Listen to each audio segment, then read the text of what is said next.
They fought over millions, but one man walked away with a broken house no one wanted. A veteran Navy SEAL chose silence over greed, and his dog knew something he didn't.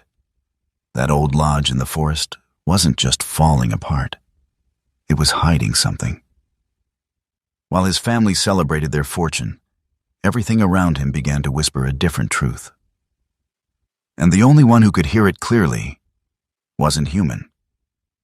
What he found beneath that house would change everything they thought they had won. Before we begin, tell me where you're watching from, and don't forget to like and subscribe to Veteran Dog Stories. The law office smelled like old wood, lemon polish, and something heavier. Something that clung to the back of the throat like unspoken regret. It was the kind of room where decisions didn't echo. They settled, quietly, like dust on forgotten shelves. Outside, Pine Hollow was wrapped in early autumn light. The northern forest glowed. Tall pines standing like silent witnesses, golden leaves drifting lazily across the gravel road. It was almost beautiful enough to forgive the weight inside that room. Almost. Inside, the Mercer siblings sat across a long mahogany table that had probably witnessed more quiet betrayals than any battlefield. They didn't look like family. They looked like adversaries waiting for the signal to strike. At the head of the table sat Preston Mercer, the eldest. Mid-40s, tall and sharply built, his posture was always perfectly upright, as if slouching would be a form of financial loss. His dark hair was slicked back with precision, not a strand out of place, and his clean-shaven face had that polished, controlled look of a man who treated life like a negotiation. His suit was charcoal, tailored so well it looked like it belonged to him more than his own skin. His watch, silver, expensive, caught the light every time he moved, as if reminding everyone what time cost.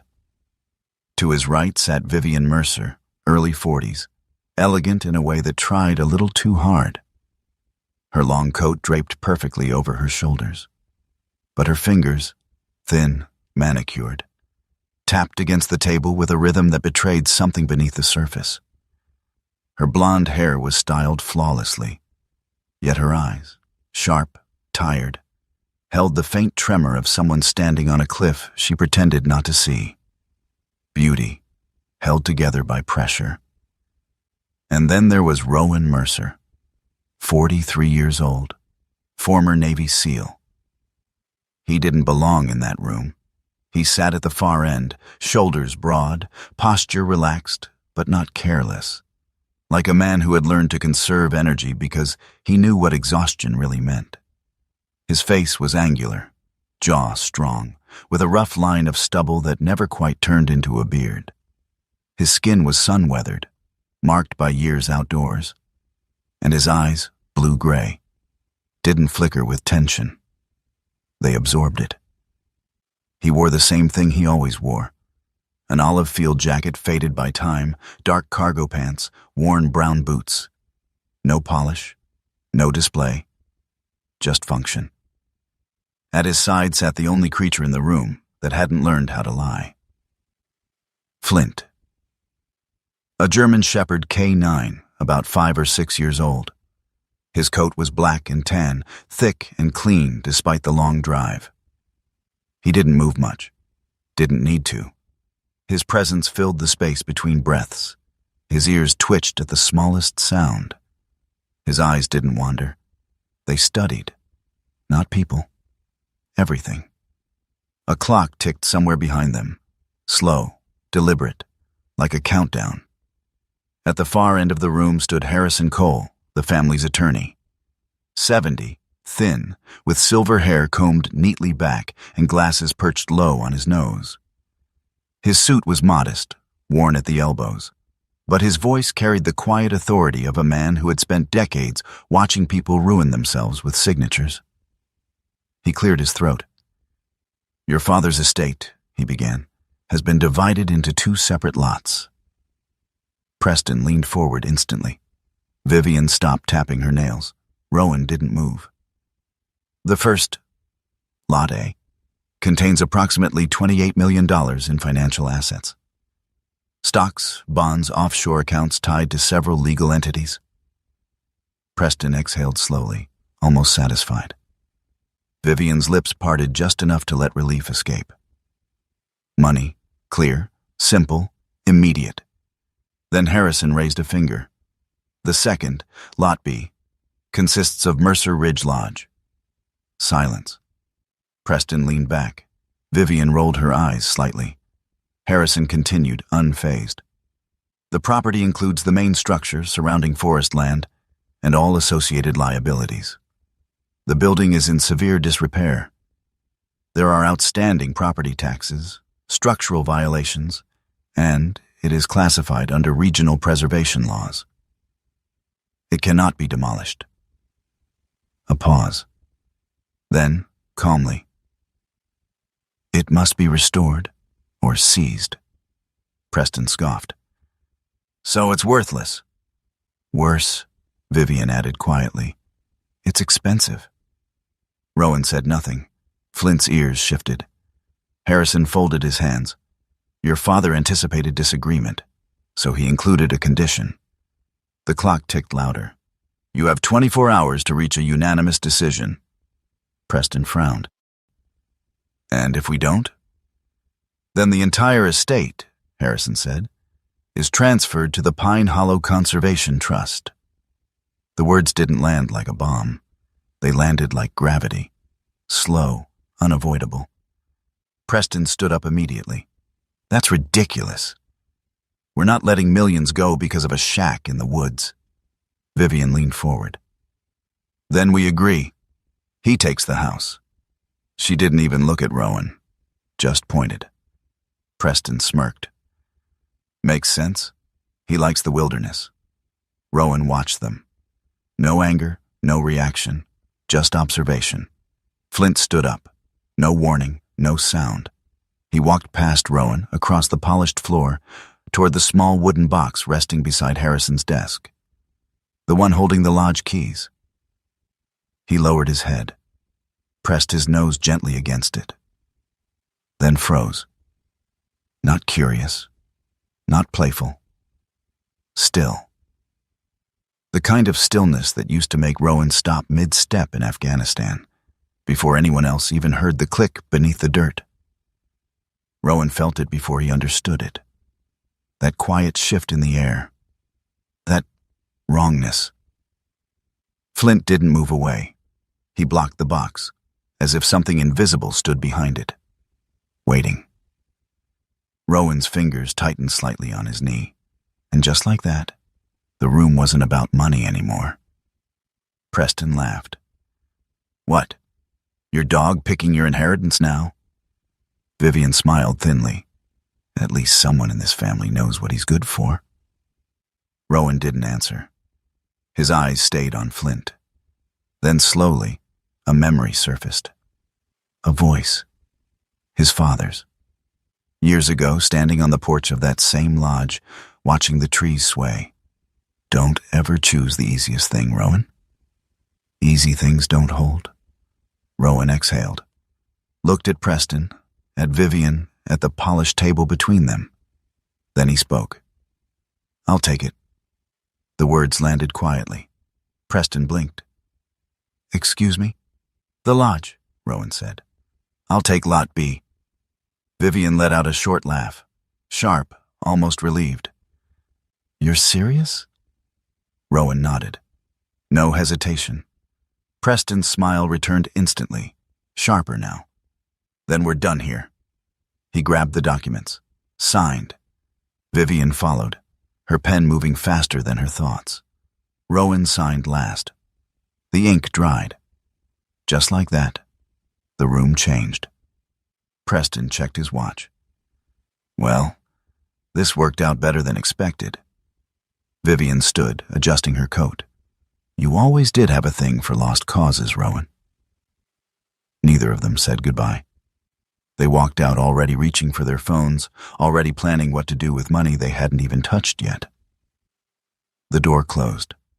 Silence returned. Harrison Cole looked at Rowan for a long moment. You understand what you've done," he said quietly. Rowan stood. Flint returned to his side. "I do." Harrison hesitated, then slid the small wooden box across the table. Inside, old brass keys. Cold, heavy, real. Rowan picked them up. For a brief second, he thought he saw something in Harrison's eyes. Not pity. Something else. Something closer to respect. Outside, the wind moved through the pines. Flint stepped toward the door first. Rowan followed. As they walked out into the light, the world felt quieter. Not easier. Just clearer.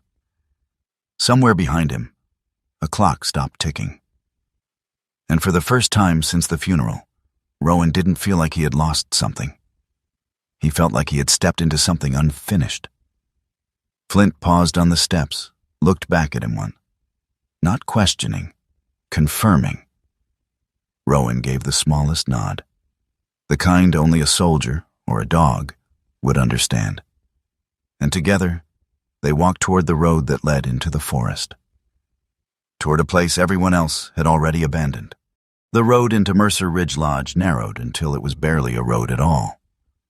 Just two worn tracks cutting through tall northern pines that seemed to lean inward, as if guarding something they had watched for too long. Rowan Mercer drove slowly, his old pickup truck rumbling over roots and stone.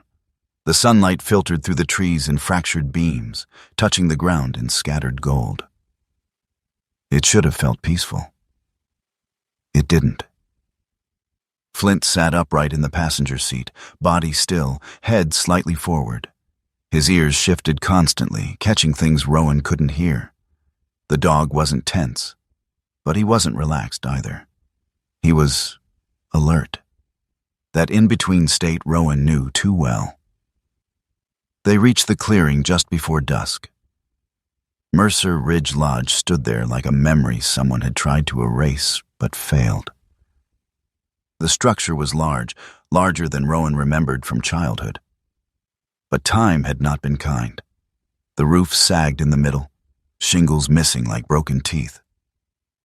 The wooden walls had darkened unevenly, stained by years of rain and neglect. One side of the porch had collapsed inward. The beams splintered like snapped bones. Windows stared out empty and cracked. The place didn't feel abandoned. It felt paused. Rowan stepped out of the truck, boots crunching on gravel and fallen needles. He stood still for a moment, letting the silence settle around him. Flint jumped down beside him. No barking, no excitement. The dog's nose lifted slightly, drawing in the air. Then he moved, not toward the front door, but around the side of the house, slow and deliberate. Rowan followed. The ground near the foundation was uneven, the soil shifting where roots had begun to reclaim what man had built. Moss crept up along the stone base, thick and damp. Flint stopped, lowered his head, inhaled, then took 2 steps back and sat down, not resting, waiting. Rowan crouched beside him, placing a hand gently against the dog's neck. Flint's muscles were tight under his fingers. Not fear, not aggression, recognition.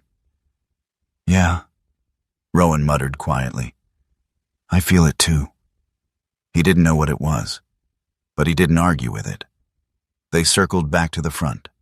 The door resisted when Rowan pushed it open, wood groaning as if reluctant to move.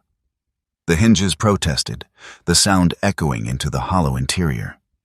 Dust floated in the air, catching the last of the evening light. The inside was worse. Furniture lay draped in moldy sheets. Some collapsed entirely. The smell was thick, damp wood, mildew, something faintly metallic buried beneath it all. The floor creaked under every step, some boards dipping dangerously.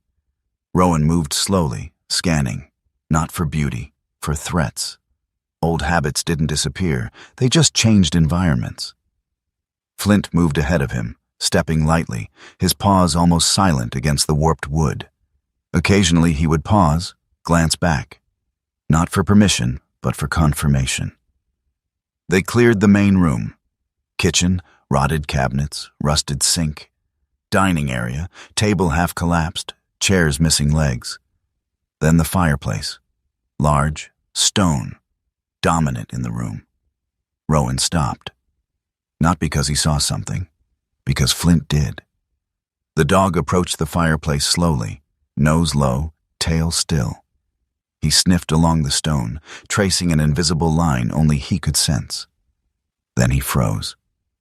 One paw lifted slightly off the ground, a signal Rowan hadn't seen in years, the same signal Flint used when something was buried. Something real. Rowan stepped closer. "Easy," he said, voice calm. Flint didn't move. His eyes stayed fixed on a specific section near the base of the stone wall.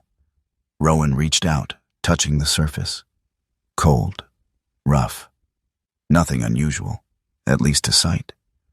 But Flint shifted again. Then, gently, he scratched. Not digging, not aggressive, just pointing. Rowan leaned closer, his breath slowing. That faint metallic smell again. Not strong, but there, under the damp, under the rot. Something else lived in this place. Night fell quickly. The forest swallowed the light, leaving the lodge in a dim, uneven glow from a single lantern Rowan set on the floor. The power was dead. The silence outside was thick. No traffic, no distant hum of civilization. Just wind moving through trees. Rowan dragged a chair into the corner of the main room and sat, elbows on knees, staring at the fireplace. Flint lay nearby, but not asleep. His head rested on his paws, eyes open, watching. Hours passed. The house made noises, soft cracks, settling wood, distance shifting.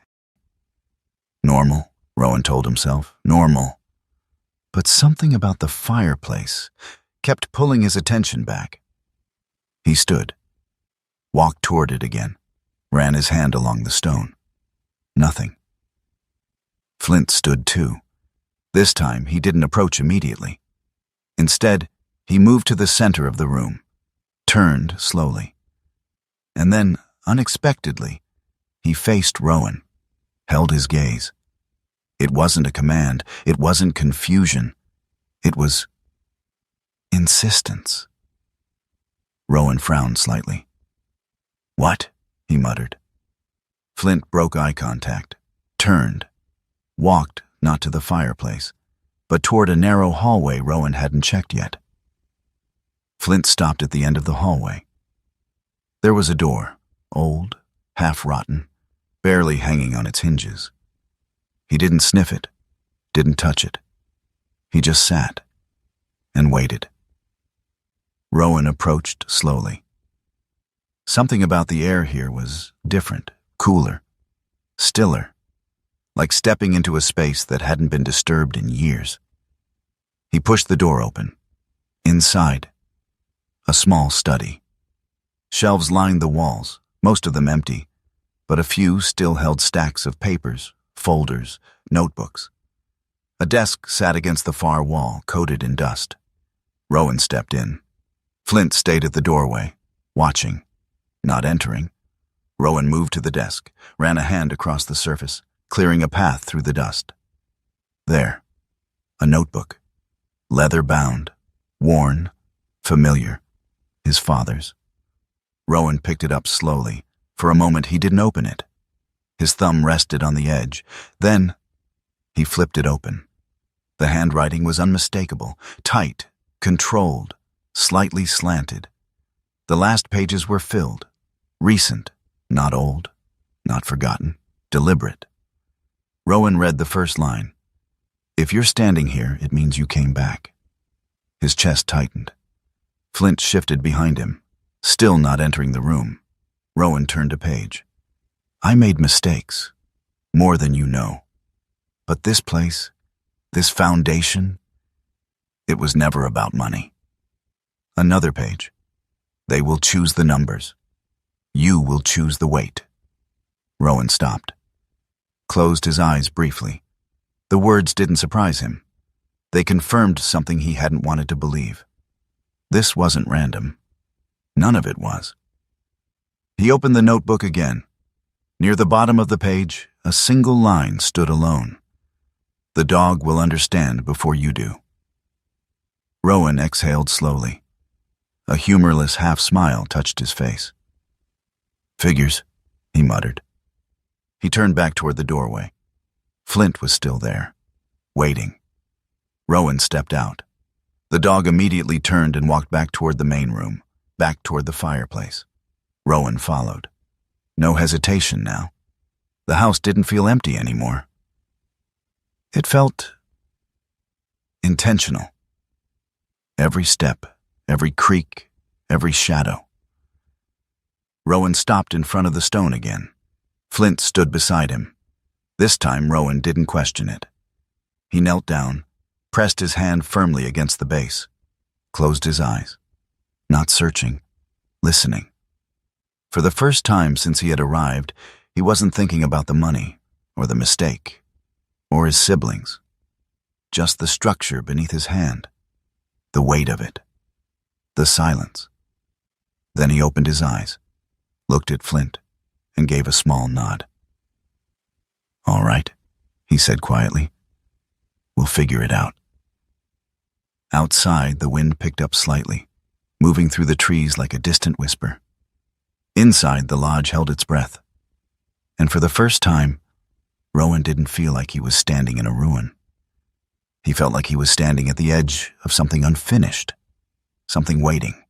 Morning arrived slowly over Mercer Ridge Lodge, not with warmth, but with a pale gray light that filtered through the tall pines like something uncertain. The forest did not wake loudly.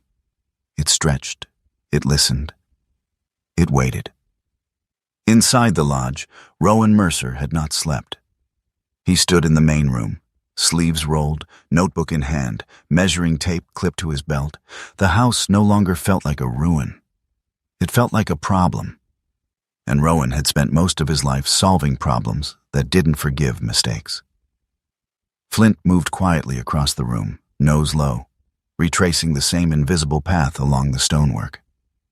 The dog had not lost interest overnight. If anything, his focus had sharpened.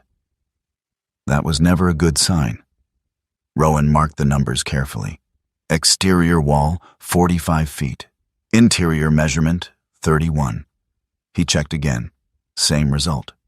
He stood still for a long moment, staring at the stone wall beneath the fireplace. "That's not settling," he muttered under his breath. It wasn't decay. It wasn't time. It was design. Flint stopped beside him, body angled toward the wall again, but this time he didn't move closer. He stood there, quiet, steady, as if he already knew what Rowan was about to accept. There was something behind that wall, and it had been put there on purpose. By midday, Rowan made the call. The signal was weak, cutting in and out, but it held long enough. "You still owe me a favor?" Rowan asked. A pause. Then a familiar voice answered, rough and amused. "Depends. You finally admit I saved your life in Kandahar?" Rowan almost smiled. "You talk too much, Boone." "I talk because you don't," the voice replied. "What do you need?" Rowan glanced at the wall again. A second set of eyes. "And tools that don't come from a hardware store." Another pause. Then the voice changed. Less humor, more attention. "You found something." Rowan didn't answer directly. "Can you get here?" A short breath came through the line. "Yeah," the man said. "Give me a day." The next problem arrived before the solution did. A green truck pulled into the clearing just after noon, tires crunching over gravel that hadn't heard traffic in years. Rowan stepped outside as the engine died. The driver's door opened, and Mara Bellamy stepped out. She moved like someone who belonged to the forest, not cautious, but aware. Mid-30s, lean build, practical strength. Her chestnut brown hair was tied low at the back of her neck, strands already loosening in the breeze. Her skin carried the faint weathering of someone who worked outdoors year-round, and her eyes, sharp, alert, took in everything before settling on Rowan. She wore a moss-green Ranger parka over a gray sweater, dark outdoor pants, boots built for mud and distance, a radio clipped to her shoulder. A sidearm rested quietly at her hip, not for threat, but for reality. "You're Rowan Mercer," she said, not asking. Rowan nodded once. "Mara Bellamy, Forestry Service." "I figured." Her gaze moved past him, landing on the lodge. Her expression didn't change, but something tightened beneath it. "You're aware this property is under preservation status," she said. "That means no structural modification without clearance." Rowan leaned lightly against the porch post. "Good thing I haven't modified anything yet." Her eyes flicked to the open door, then to Flint, who had stepped out beside Rowan, standing still, watching her. Mara paused for half a second. Not fear, recognition. "That dog," she said quietly. "K9? Used to be?" She nodded once, as if that explained more than Rowan had said. Then her attention returned to him. "I've seen what happens when people try to fix places like this," she said. "They tear out what matters because they don't understand it." Rowan didn't argue. He just reached into his jacket and pulled out a folded document. Silas Mercer's property filings. Mara took it. Read, slowly. Her expression shifted, not softer, but more focused. "This was filed recently," she said. "Before he died," Rowan replied. She looked up at him. "Your father fought to keep this place from being condemned," she said. "Why?" Rowan met her gaze. "That's what I'm trying to figure out." Silence hung between them for a moment. Then Mara folded the document carefully and handed it back. "I'm not giving you permission to tear into this place," she said. Rowan nodded. "But," she added, "I'm also not shutting you down, yet." A small window. That was all he needed. Caleb Boone arrived the next morning. The sound of his truck came before the vehicle itself, a heavy diesel growl cutting through the quiet forest. When he stepped out, he looked exactly like Rowan remembered. Early 50s. Broad-shouldered, thick arms, the kind of strength that didn't come from a gym, but from years of lifting things that didn't want to move. His face was square, weathered, with a short beard shot through with gray. His eyes were sharp but tired, like a man who had seen enough to stop being surprised. He wore a brown canvas work jacket, flannel shirt underneath, dark jeans, heavy boots. A tool belt hung low on his hips. He looked at Rowan, then at the lodge, then back at Rowan. "All right," Caleb said. "How bad is it?" Rowan gestured inside. Caleb walked in, boots heavy against the floor. He didn't speak for a while.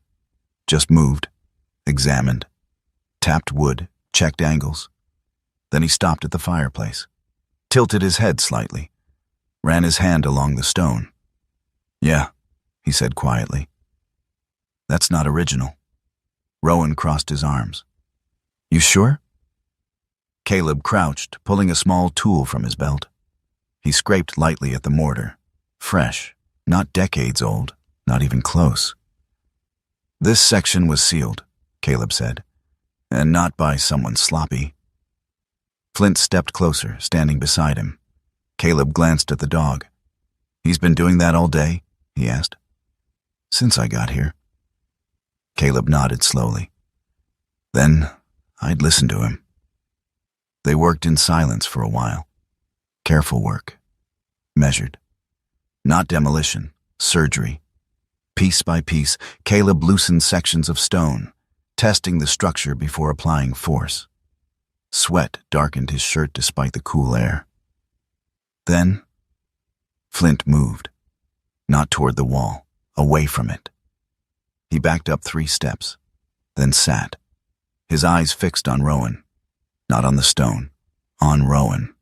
And for a moment, just a moment, Rowan felt something he hadn't felt in years. Not fear, not danger, something deeper.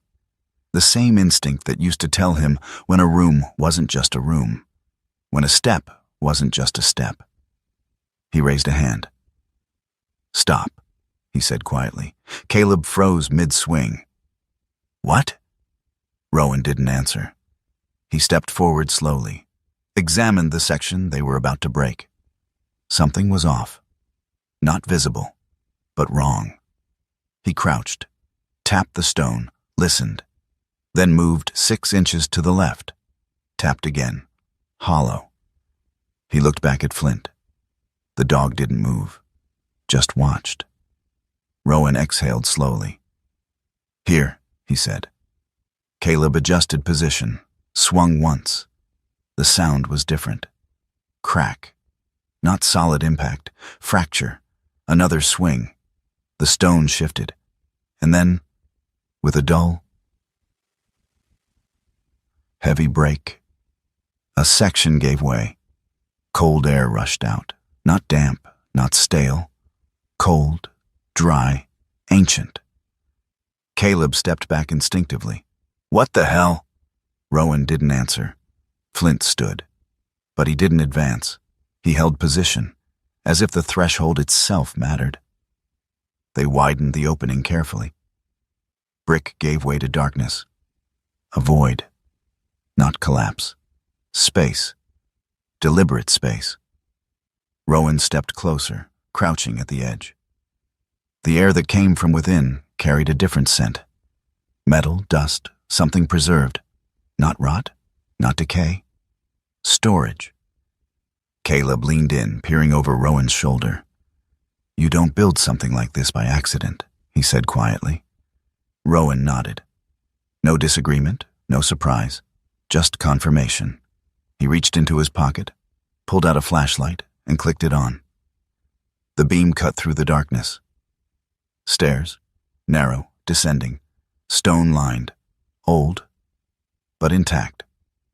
Rowan held the light steady. Didn't move yet, didn't rush. He had learned that the first step into the unknown was rarely the most dangerous. It was the second. Flint stepped forward then, just one step, stopping at Rowan's side. Not blocking, not warning, present. Rowan looked at him, then back at the stairs. And for the first time since he had taken the lodge, something inside him settled. Not because he understood, but because he knew. He was exactly where he was supposed to be. "All right," he said quietly. Caleb let out a breath behind him. "You go first," he muttered. Rowan almost smiled. He adjusted his grip on the flashlight and stepped toward the darkness. The air below the lodge did not smell like decay. It smelled like something preserved. Rowan Mercer stood at the base of the narrow stone stairs, flashlight steady in his hand, beam cutting through the darkness in a clean, unwavering line. Behind him, Caleb Boone shifted his weight slightly, boots scraping against the stone with a dull echo. Above them, the lodge creaked faintly, distant now, like a different world. Flint descended first. Not quickly, not cautiously, purposefully. His body lowered as he stepped, each paw placed with careful precision. His ears tilted forward, catching the quiet in a way Rowan had learned to trust long ago. This wasn't the alert posture of danger. It was recognition. Rowan followed. Each step down felt deliberate, heavier than the last, not because of the weight of the structure, but because something inside him had already begun to shift. The deeper he went, the less this felt like discovery, and the more it felt like arrival. The stairs opened into a chamber, not large, not elaborate, but built with intention. Stone walls lined cleanly, reinforced with timber beams that had aged without collapsing. The ground was packed earth, dry and level. Dust rested lightly over everything, undisturbed for years, maybe decades. But it wasn't empty. Crates, metal, wood, stacked with order, not chaos. Rowan stepped forward slowly, sweeping the light across the room. Nothing had been thrown together here. Everything had been placed. Caleb let out a low breath. This wasn't hiding, he muttered. This was storage. Rowan didn't respond. Flint had already moved, straight to the far left corner. He didn't sniff every crate, didn't wander. He chose. 3 containers, smaller than the rest, set slightly apart. Rowan approached them, crouching down. His hand rested briefly on the first lid. The metal was cool, not just from the air, but from time. Caleb stepped beside him, wiping his hands against his jeans. "Moment of truth," he said. Rowan nodded once. "Open it." The latch resisted slightly, then gave. Caleb lifted the lid. For a second, no one spoke. The flashlight beam hit the surface and bounced back. Dull yellow. Not polished. Not pristine. Real. Gold. Not stacked like a fantasy. Not overflowing. Just enough. Heavy bars laid side by side, each one worn with faint marks, edges softened by handling long ago. Caleb let out a quiet whistle. "That's not decoration." Rowan reached in, lifting one bar. It dragged slightly against the others, weight answering before his mind could. Solid, unmistakable. Flint didn't react. He didn't even look. Instead, he turned his head toward the second crate. Rowan followed his gaze. "Next one," he said. Caleb closed the first and moved to the second container. This one was wooden, reinforced with iron bands. The lid creaked open. Inside, paper. But not ordinary paper. Thick, sealed, organized in bundles tied with faded twine. Rowan pulled one free, brushing dust aside. His eyes moved quickly across the surface. Land deeds, mineral rights, water access claims. Survey maps stamped with dates older than he expected. Caleb leaned over his shoulder. "That's not junk," he said. "That's control." Rowan didn't look up. He kept reading. Names of companies, old agreements, signatures. Silas Mercer, over and over. This wasn't inheritance. This was a ledger of something much larger. Flint shifted again. Not impatient, directed. Toward the third crate. Rowan set the papers down carefully, moved to the final container, opened it. This one told the truth plainly. A thin layer of gold rested on top. But beneath it, more documents, more records, more proof. The gold was visible. The value beneath it was not. Rowan exhaled slowly. Understanding didn't come all at once.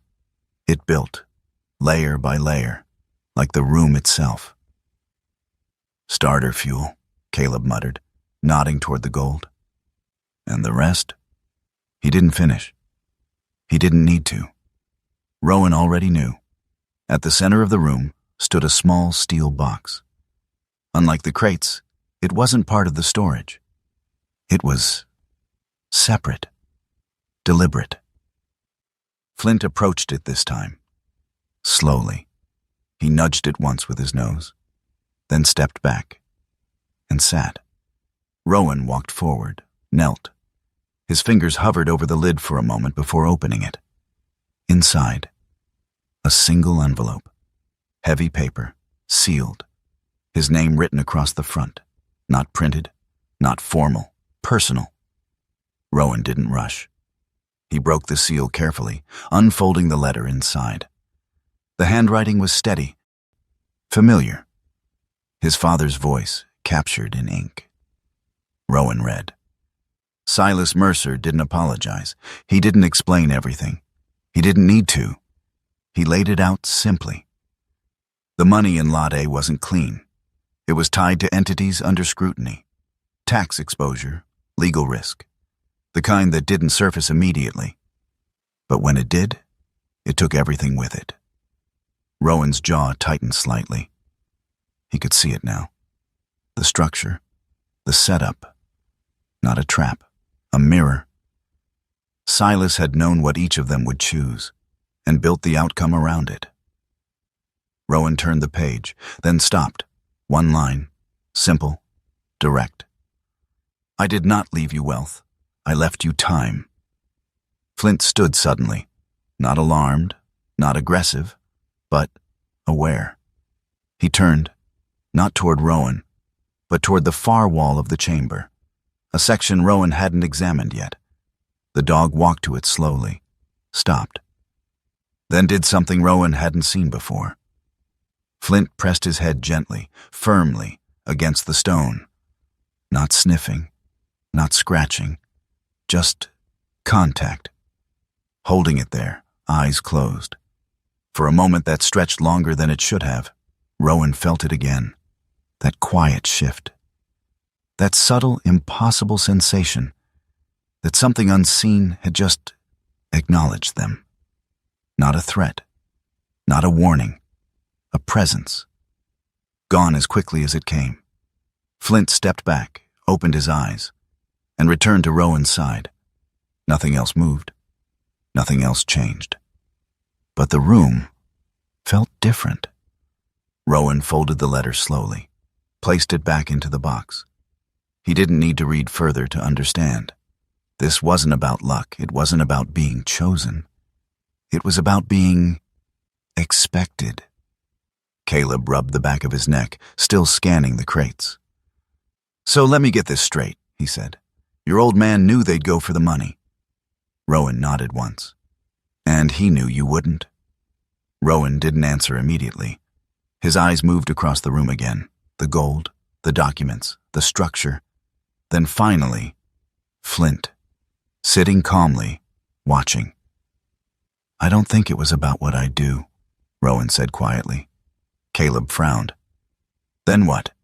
Rowan stood, picked up one of the gold bars again, weighed it in his hand, then set it back.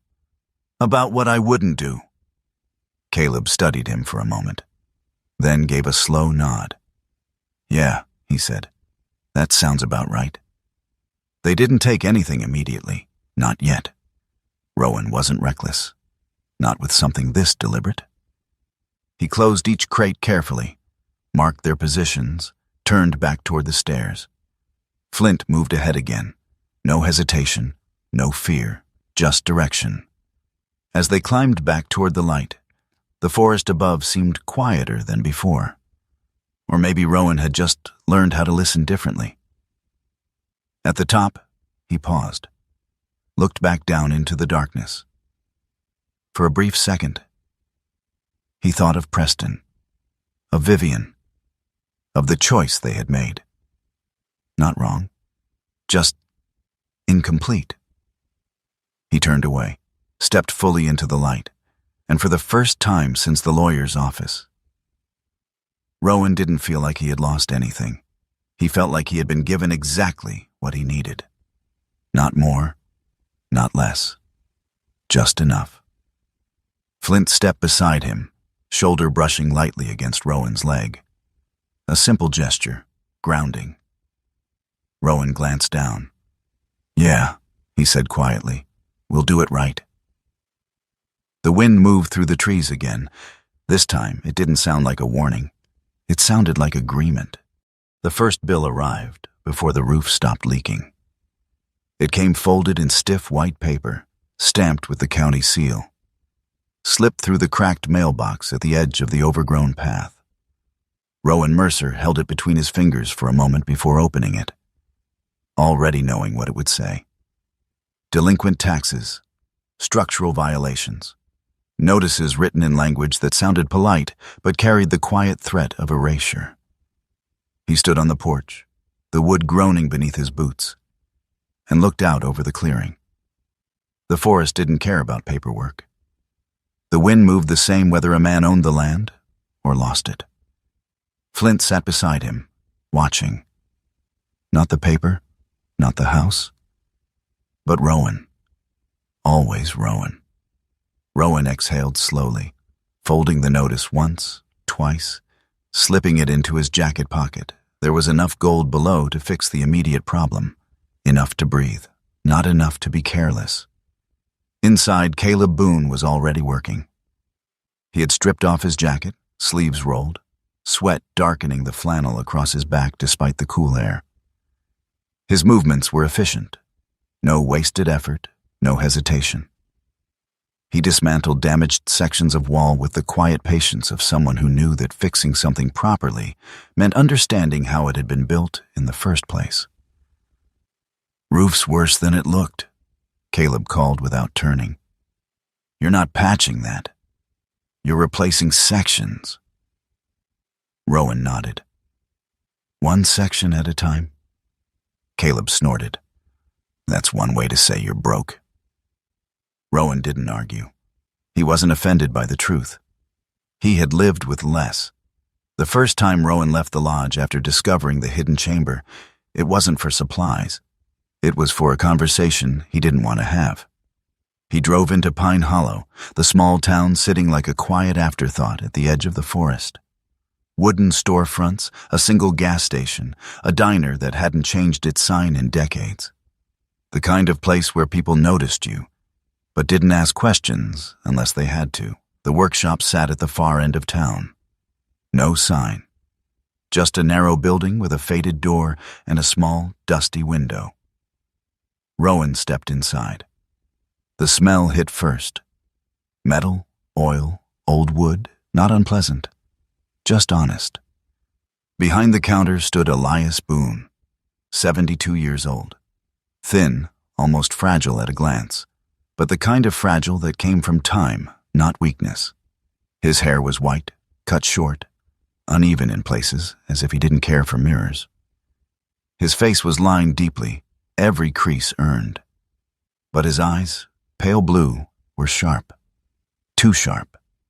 He wore a gray cardigan over a worn shirt, sleeves slightly too long, fingers stained faintly from years of working with metal. He didn't look up immediately. He finished polishing a small object in his hand, set it down, then raised his eyes slowly. They locked onto Rowan, and held. "You've got your father's posture," Elias said finally. His voice was quiet, dry. "Same way of standing like you're waiting for something to go wrong." Rowan stepped forward. "You knew him well?" Elias shrugged lightly. "Long enough." His gaze shifted briefly toward Flint, who had entered silently behind Rowan and now stood near the door, observing. Elias nodded once. "And that one, I don't need an introduction." Flint didn't react. Rowan reached into his jacket, placed a single gold bar on the counter. Elias didn't touch it right away. He looked at Rowan first. "Where?" Rowan met his gaze. "Somewhere that matters." A faint smile, barely there. "That's what I was afraid of."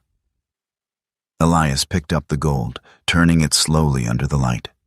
His fingers were careful, respectful, not greedy. He checked markings, weight, edges. "Old," he murmured. "Clean enough." He set it down again. "I can move this," he said. "Small amounts, quietly. Legitimate channels." Rowan nodded. "That's all I need." Elias leaned forward slightly, elbows resting on the counter. "You don't look like a man who came into money," he said. "I didn't?" Elias studied him for a moment longer, then nodded. "Good," he said. "Money ruins the wrong people faster than poverty ever could." Back at the lodge, work began in pieces. One section of roof at a time, one beam replaced, one wall reinforced. Mara Bellamy returned often, sometimes with paperwork, sometimes just to watch. She never interfered unless necessary. But she watched everything. One afternoon, she stood at the edge of the clearing, arms crossed, observing as Caleb directed a small crew he had brought in, 2 local workers, quiet men who followed instructions without questions. Mara's gaze moved from the structure to Rowan. "You're not rushing," she said. "No." "Most people would." Rowan wiped dust from his hands. "Most people don't plan on staying." Mara tilted her head slightly. And you do? Rowan didn't answer right away. Flint approached then, stopping near Mara, sniffing the air lightly. Not at her, but around her. He circled once, then sat. Mara glanced down at him. He trusts you, she said. Rowan looked at the dog. He doesn't trust easily. Mara nodded once. Neither do I. The accident happened late in the afternoon. The light had turned soft, filtering gold through the trees, when one of the older support beams inside the lodge gave way unexpectedly. It wasn't a collapse. Not fully. But enough. Wood cracked sharply, echoing through the structure. Caleb shouted, stepping back. Dust filled the air. And Flint. Flint didn't run away. He ran toward it. Rowan moved instinctively. Flint! Too late. The dog slipped through the partially fallen frame, disappearing into the haze. Rowan followed without thinking, boots crunching over debris, pushing through broken wood and hanging plaster. Inside, visibility dropped. The air was thick. Flint! Rowan called again, voice sharper now. A faint sound answered. Not a bark. A low, controlled whine. Rowan moved toward it, pushing aside splintered boards until he saw him. Flint was pinned. Not badly, but enough. A beam had fallen across his hind leg, trapping him. The dog didn't struggle wildly. He held still, waiting. Rowan dropped to his knees, hands already moving, lifting the beam just enough. Easy, easy. Caleb reached them seconds later, helping shift the weight. Together, they freed him. Flint pulled back, limping slightly, but standing. Rowan's hands moved quickly over him, checking, assessing. No break. Bruised, minor cut. Nothing life-threatening. Still. Rowan stayed there longer than necessary, one hand resting against the dog's neck, breathing slower, grounding himself. Around them, the lodge creaked again. Caleb wiped dust from his face. He went straight in, he muttered. Didn't hesitate. Rowan didn't look up. I know. Flint shifted his weight, testing his leg, then nudged Rowan's shoulder lightly, as if to say, I'm still here. Rowan exhaled, and in that moment, the truth settled deeper than anything he had read in his father's letter. Not the gold, not the land, not the house. This was what mattered. Work resumed the next day, slower, more careful, but stronger. Rowan sold another piece of gold through Elias, paid the first round of taxes, ordered proper materials. The lodge began to change. Not all at once, but enough that it no longer looked like something waiting to collapse. It looked like something being reclaimed. At dusk, Rowan stood on the porch again. Flint lay nearby, leg resting but no longer favoring it. The forest moved around them. Alive. Unbothered. Rowan looked out across the trees, thought of Preston, of Vivian, of the choices made in that quiet office. He didn't feel anger. Not anymore. Just distance. Some roads you didn't go back down. Flint shifted, then stood, moving to stand beside him, shoulder to leg, solid, present. Rowan rested a hand lightly against his back. We're not leaving, he said quietly. Not a decision, a statement. Flint didn't react. He didn't need to. He had already known. 5 months changed the lodge. Not all at once. Not in any dramatic, cinematic way. There was no single moment where Mercer Ridge transformed from ruin to sanctuary. It happened slowly, board by board, nail by nail, decision by decision. The roof no longer sagged like a broken spine. Fresh timber replaced rot, though the wood was still raw, pale against the older structure. Windows were repaired, not replaced entirely, but restored where possible.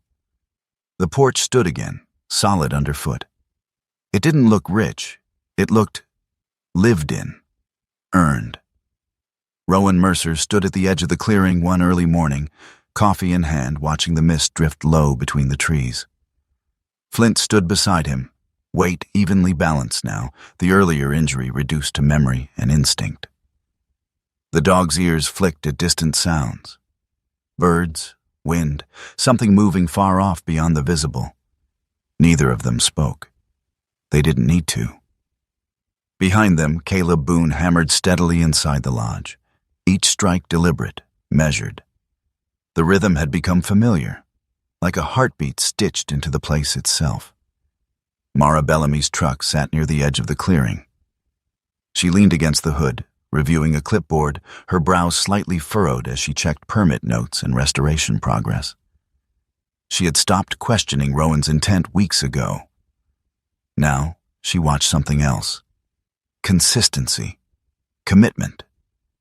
Most people didn't last this long. Across the country, something very different was unfolding. Preston Mercer didn't notice it at first. He was too busy enjoying what he believed was his victory. The apartment overlooking the city's skyline, the polished floors, the quiet hum of wealth surrounding him. He moved easily in that world. Tailored suits, precise schedules, controlled conversations. But control is a fragile thing when it's built on assumptions. The first delay came from the bank. A transfer that should have taken hours stretched into days. Then came the second message, formal, cautious. Additional verification required. Preston didn't panic. He called, he pushed. He reminded them who he was. The third call was different. No answers, just deflection. And then, silence. Vivian Mercer noticed before he did. She always felt shifts in stability faster than she understood them. She had already spent part of her share, refinancing debts, maintaining appearances, preserving a life that depended on illusion more than substance. Her home looked perfect. Her world felt intact. Until it didn't. The first notification came late at night. Account review. The second came in the morning. Temporary hold. The third came with no explanation at all. Frozen. She stared at the screen for a long time. Then called Preston. This time, he didn't sound in control. The news broke quietly at first. A small article, a mention of financial irregularities. Then a larger one, then names, then numbers. And suddenly, what had been private became public. Federal investigation, tax exposure, asset seizure. Words that didn't disappear once spoken. It was early afternoon when Rowan heard the car. Not Caleb's truck. Not Mara's. Something different. Flint heard it first. He stepped forward from the porch, body shifting. Not aggressive, not defensive. Aware. Rowan set his coffee down, watched the narrow road through the trees. The car appeared slowly, a dull gray rental coated in road dust, out of place against the green silence of the forest. It stopped at the edge of the clearing, engine off. For a moment, nothing happened. Then the driver's door opened. Preston stepped out. Rowan didn't recognize him immediately. The posture was wrong, the confidence gone. His suit was still expensive, but wrinkled now, worn unevenly. His hair, once perfect, had grown slightly out of shape. His face, sharper, hollowed, carried something new. Not anger, not arrogance. Fear. Vivian stepped out from the passenger side. Her coat was still elegant, but it hung differently now. Looser, as if she had lost weight too quickly. Her eyes, once controlled, now moved constantly, scanning, searching for something solid. Neither of them spoke at first. They just stood there, looking at the lodge, at the work, at what had become of the thing they had dismissed. Flint stepped forward, not barking, not growling, just placing himself between Rowan and them. Not blocking aggressively, but clearly, present. Preston swallowed. "Rowan," he said, His voice cracked slightly. Just once, Rowan didn't move. He stood where he was, hands resting loosely at his sides. Caleb stepped out of the doorway behind him, wiping his hands on a rag, eyes narrowing slightly as he assessed the situation. Mara remained near her truck, watching, not interfering. No one rushed. No one escalated. Preston took a step forward, then stopped, like he had remembered something, or realized something. "We need to talk," he said. Rowan nodded once. "Talk." Preston glanced briefly at Flint, then back at Rowan. "There's been complications," he began. Rowan said nothing. Vivian stepped forward instead. Her voice was softer, fragile. "The accounts," she said. "They're frozen. Everything is under investigation." Rowan's expression didn't change. "We didn't know," she added quickly. "We didn't see it. The paperwork, it wasn't clear." "It was clear," Rowan said calmly. The words weren't sharp, just final. Preston exhaled, running a hand through his hair. "We made a mistake," he admitted. It sounded unnatural in his voice, like a language he hadn't practiced. Rowan watched him, not with satisfaction, not with resentment, just distance. Vivian took another step. "Rowan, please," she said. "We need help." Flint shifted slightly, not moving forward, not retreating, just adjusting his stance, firm, grounded. Rowan looked at her, really looked this time, saw the exhaustion beneath the surface, the cracks in the carefully built image, the fear she couldn't hide anymore. "I can't fix that," he said. "You could," Preston snapped suddenly. "You found something here. You've got money. You've got resources." Rowan cut him off with a small shake of his head. "You're asking the wrong question." Preston stared at him. "Then what's the right one?" Rowan paused, then said quietly, "Why didn't you look closer?" Silence fell again. Not heavy, not explosive, just still. Vivian's eyes filled slightly. "We trusted what we saw," she whispered. Rowan nodded. "That's the problem." Preston took a step forward again. Flint moved immediately. Not fast, not aggressive, just enough. A line drawn. Preston stopped. He looked down at the dog, then back at Rowan. Something passed through his expression. Recognition. Not of the dog, of the moment. "You're really not going to help us," he said. Rowan held his gaze. "No, not harsh, not emotional, just true." Preston looked away first. Vivian wiped at her eyes quickly, turning slightly, as if embarrassed by the reaction. For a moment, none of them moved. Then Rowan spoke again. "5 months ago," he said, "we all stood in the same room." Preston didn't respond. "You had a choice," Rowan continued. Vivian closed her eyes briefly. Rowan's voice remained steady. "So did I." Flint stood still beside him, unmoving, certain. Preston exhaled slowly, then nodded. Once, not agreement, acceptance. He turned back toward the car. Vivian hesitated, looked at Rowan one last time, like she wanted to say something else, then didn't. She followed her brother. The car door closed. The engine started, and slowly, they left. The sound faded quickly into the forest. Silence returned. But it wasn't the same silence as before. It was settled. Caleb stepped closer, glancing at Rowan. "You okay?" he asked. Rowan nodded. "Yeah." Mara approached as well, her gaze thoughtful. "That didn't look easy," she said. Rowan picked up his coffee again. It had gone cold. "Wasn't supposed to be." Flint returned to his side, brushing lightly against his leg. Not seeking reassurance, giving it. Rowan rested his hand briefly against the dog's back. The lodge stood behind them, stronger now, not perfect, but real. Rowan looked out toward the trees once more, not at what had been lost, not at what could have been, just at what was. And for the first time, he didn't feel like he owed anyone an explanation. Winter came quietly to Mercer Ridge. It didn't arrive with a storm or a warning. It settled in slowly, like a long breath finally released after months of holding tension. The forest shifted color first, green fading into muted grays and pale whites, branches thinning, sky widening through the skeletal outline of trees.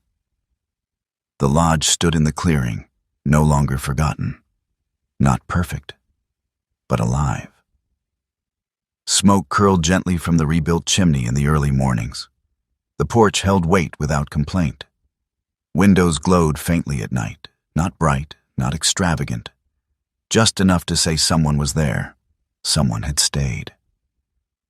Rowan Mercer stood near the edge of the clearing, hands tucked into the pockets of his olive field jacket, breath visible in the cold air.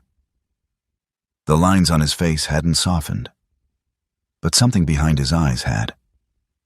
Not lighter, clearer. Flint moved beside him, slower now, not weak but measured. Age hadn't taken his strength yet, but it had begun to refine it. His coat had thickened for the winter, black and tan blending into the muted colors of the forest. His eyes remained the same, steady, alert, and impossibly present. A truck pulled up along the narrow path, not new, not polished, functional. Rowan didn't turn immediately. He already knew who it was. The door opened and Jonah Pike stepped out. Mid-50s, tall, broad-shouldered, but worn in a different way than Rowan. Where Rowan's strength came from discipline, Jonah's came from endurance.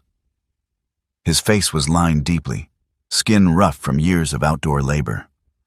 His hair, once dark, had turned gray unevenly, cut short without much care. He wore a thick brown canvas jacket over a faded thermal shirt, heavy work pants, boots that had seen more winters than most people. His movements were slower, not weak, but deliberate, like a man who measured effort because he had learned what it cost. Jonah walked toward the porch, stopping a few steps away. He looked at the lodge, then at Rowan. "Didn't think anyone would bring this place back," he said. His voice carried gravel, years of smoking, years of silence, years of saying only what mattered. Rowan nodded once. "Didn't plan to," he replied. Jonah gave a short, humorless laugh. "Yeah," he said. "That's usually how it starts." Flint approached, stopping a few feet from Jonah. Not tense, not welcoming, just assessing. Jonah glanced down at the dog. "That one yours?" he asked. Rowan nodded. "Keeps me honest?" Jonah studied Flint for a moment longer, then gave a slight nod. Approval, or at least recognition. "Good," he said. "Places like this need that." The lodge had changed in ways that didn't show in blueprints. The main room now held mismatched chairs, none of them new, all of them usable. A long table stood near the fireplace, repaired but still bearing the marks of its past. The walls had been cleaned, not replaced. History wasn't erased, it was stabilized. And people had started coming. Not many, just enough. A man who had served too long and didn't know how to stop moving. Another who had stopped moving entirely and needed a reason to stand again. They didn't arrive with announcements. They arrived quietly, like they hoped no one would notice. Rowan didn't ask questions they weren't ready to answer. He just gave them space. Flint moved among them carefully, not playful, not distant. He adjusted himself to each presence, resting near one, watching another, following a third when something didn't feel right. He didn't fix anyone, but he made it harder for them to disappear. It happened on a late afternoon when the sky hung low and pale, the kind of light that flattened everything into quiet reflection. A boy stood at the edge of the clearing. Rowan saw him before the others did. Small, maybe 9 or 10 years old. Thin, bundled in a coat too big for him, sleeves hanging past his hands. His hair was dark, unkempt, falling into his eyes. His face was pale, not sick, but cautious, like someone who had learned early not to expect warmth. He didn't step forward. He just stood there, watching. Flint noticed him next. The dog froze for a moment. Not in alert, not in warning. Recognition. Slowly, Flint walked toward the boy. Not fast, not direct, curved, giving space. The boy didn't run, didn't retreat. He just watched Flint approach, his eyes wide but steady. Flint stopped a few feet away. Then, unexpectedly, he lowered himself. Not sitting, not lying down, lowering, making himself smaller. The boy blinked. Something shifted in his face. Not fear, something softer. Rowan walked over slowly, stopping behind Flint. "You lost?" Rowan asked gently. The boy shook his head. "No, sir." His voice was quiet but clear. He glanced at the lodge, then back at Rowan. "My mom said this place..." He hesitated, searching for the right words. "Helps people." Rowan didn't answer immediately. He looked at Flint, then at the boy. "What do you need?" he asked. The boy shrugged slightly. "Don't know yet." Flint moved closer, just enough to touch the boy's hand lightly with his nose. The boy didn't pull away. He stayed. And for a moment, something invisible passed between them, something simple, something honest. The kind of connection that didn't need explanation. Rowan felt it. Not as a memory, not as a plan, as a confirmation. The boy stayed that evening. His name was Noah Wren. He didn't say much about where he came from. Rowan didn't press. Mara later mentioned his mother had worked seasonal forestry jobs, moving often, never staying long enough to settle. Now she was gone. Not dramatically, not tragically in a way that made headlines. Just gone. Another quiet absence. Noah moved carefully through the lodge, touching things lightly like he wasn't sure they belonged to him. Flint stayed close. Not hovering, but never far. At dinner, Noah sat at the far end of the table, watching more than eating. Caleb told a story about a collapsed bridge he once rebuilt in the middle of a storm, exaggerating just enough to make it sound impossible. Jonah listened with a faint smile, shaking his head at the right moments. Noah didn't laugh, but he listened, and he stayed. That night, Rowan stepped out onto the porch again. The cold had deepened. The sky stretched clear, stars sharp against the dark. Flint lay near the steps, head resting on his paws, eyes open. Rowan leaned against the railing, looking out across the trees. Not searching, not waiting, just present. He thought about the chamber below, the gold, the documents, the choices. All of it still there, unchanged, but somehow smaller. Or maybe he had just grown past needing it to define anything. The door creaked softly behind him. Noah stepped out, wrapping his coat tighter. "Can't sleep?" Rowan asked. Noah shook his head. "Too quiet," he said. Rowan nodded. "Yeah." They stood there together for a while. No pressure, no questions, just shared silence. Then Noah spoke again. "Did you find treasure here?" he asked.